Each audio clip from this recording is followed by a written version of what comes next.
KaraokeBooks. The Adventures of Tom Sawyer. Written by Mark Twain.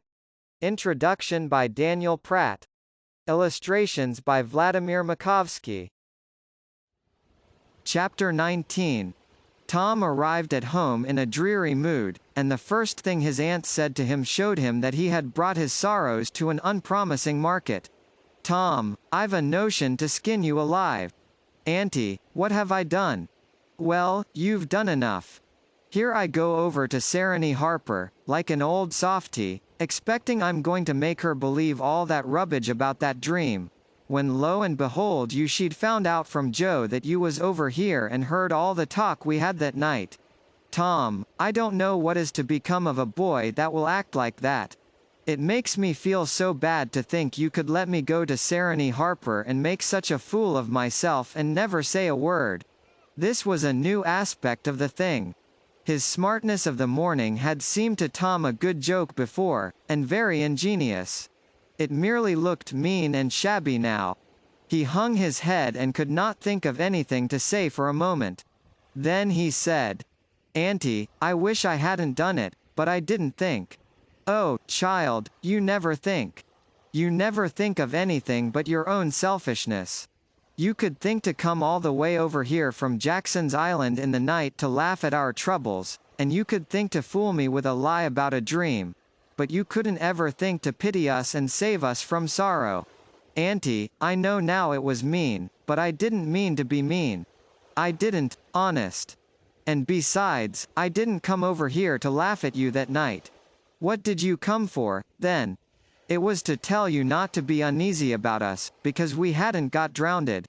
Tom, I would be the thankfulest soul in this world if I could believe you ever had as good a thought as that, but you know you never did, and I know it, Tom."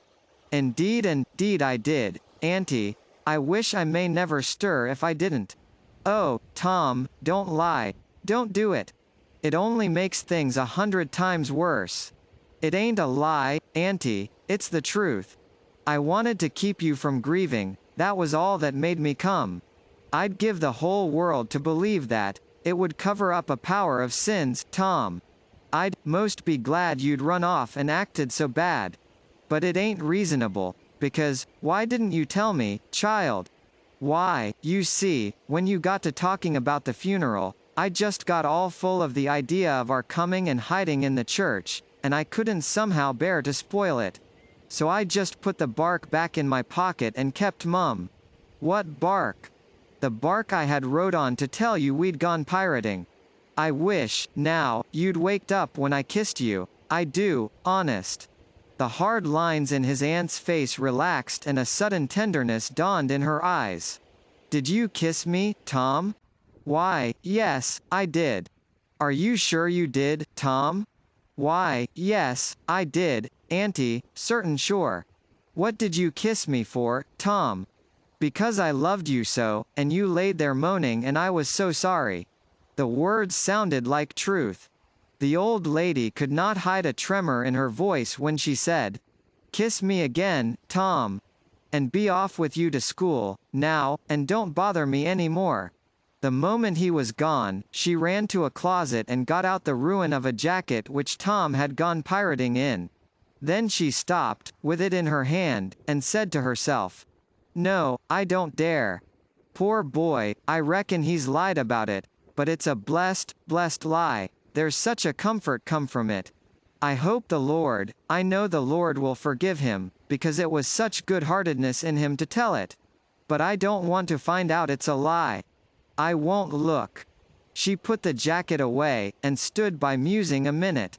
Twice she put out her hand to take the garment again, and twice she refrained. Once more she ventured, and this time she fortified herself with the thought, "It's a good lie, it's a good lie. I won't let it grieve me." So she sought the jacket pocket. A moment later she was reading Tom's piece of bark through flowing tears and saying, "I could forgive the boy, now, if he'd committed 1,000,000 sins." KaraokeBooks.